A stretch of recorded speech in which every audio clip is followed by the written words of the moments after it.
नमस्कार मित्रांनो, जात वैधता प्रमाणपत्र म्हणजेच कास्ट व्हॅलिडिटी सर्टिफिकेट हे आपल्याला उच्च शिक्षण किंवा व्यावसायिक शिक्षण घेण्यासाठी तसेच नोकरीसाठी आणि इलेक्शनसाठी आपल्याला हे जात वैधता प्रमाणपत्र आवश्यक असतं। तर मित्रांनो, जात वैधता प्रमाणपत्र ऑनलाईन कशा प्रकारे काढायचे ते आपण आजच्या या व्हिडिओमध्ये बघणार आहोत। तर मित्रांनो, तुम्ही जर आपल्या माहिती फॉर यू या यूट्यूब चॅनलवर नवीन असाल तर चॅनलला सबस्क्राईब करून घ्या, जेणेकरून तुम्हाला अशाच प्रकारची महत्त्वपूर्ण माहिती पुढे भेटत राहील।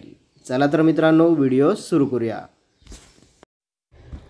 तर मित्रांनो, जात वैधता प्रमाणपत्रासाठी लागणारे कागदपत्र खाली दिलेले आहेत। तर मित्रांनो, आपण कोणकोणते डॉक्युमेंट्स आहेत ते आपण इथं बघूयात। तर मित्रांनो, इथं तुम्हाला शिफारस म्हणजेच ही तुम्ही ज्या कॉलेजमध्ये शिक्षण केलं असेल किंवा जिथे नोकरी करत असाल तिथून तुम्हाला शिफारस घ्यायची आहे। त्याच्यानंतर मित्रांनो, जात प्रमाणपत्र हे अर्जदार, त्याचे अर्जदाराचे वडील, आजोबा, पणजोबा आणि काका यांचे असतील तर जात प्रमाणपत्र इथं तुम्ही लावायचे। त्याच्यानंतर मित्रांनो, वंशावळ, ही वंशावळ तुम्हाला तुमच्या तालुक्याच्या ठिकाणी जाऊन वंशावळ तयार करून घ्यायची आहे। त्याच्यानंतर मित्रांनो, शाळा सोडल्याचा दाखला म्हणजेच अर्जदाराचा हा 7वी 5चा शाळा सोडल्याचा दाखला लागणार आहेत आणि वडील, आजोबा, पणजोबा, काका यांचा कोणताही पहिली, दुसरी, तिसरी जेवढे शिक्षण झालं असेल कोणताही एक दाखला इथं जोडला तरी चालेल।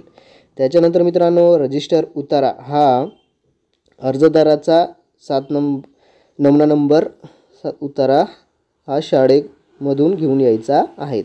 त्याच्यानंतर रजिस्टर उतारा हा अर्जदाराचे वडील, आजोबा, पणजोबा, काका यांचा राहिला तरी हा काही हरकत नाही। त्याच्यानंतर मित्रांनो, रेशन कार्ड, त्यानंतर नॅशनॅलिटी आणि महाराष्ट्र रहिवासी पुरावा म्हणजेच डोमासाईल हे तुम्हाला तुमच्या तालुक्यावरूनच काढून घ्यायचं आहे। त्यानंतर 10 नंबरला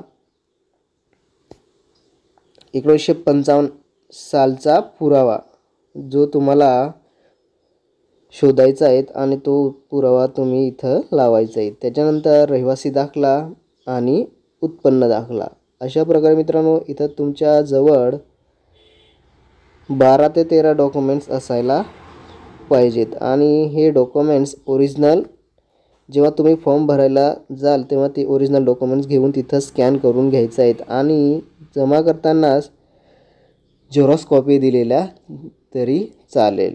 तर मित्रांनो, अशा प्रकारे तुम्ही तुमच्या मोबाईलमधून हा फॉर्म भरता येतो। मित्रांनो, हा फॉर्म आणि या डॉक्युमेंटच्या काही बाबतीत काही अडचण असेल तर तुम्ही कमेंट बॉक्समध्ये सांगा, जेणेकरून मी तुम्हाला त्याची रिप्लाय देऊन देईल।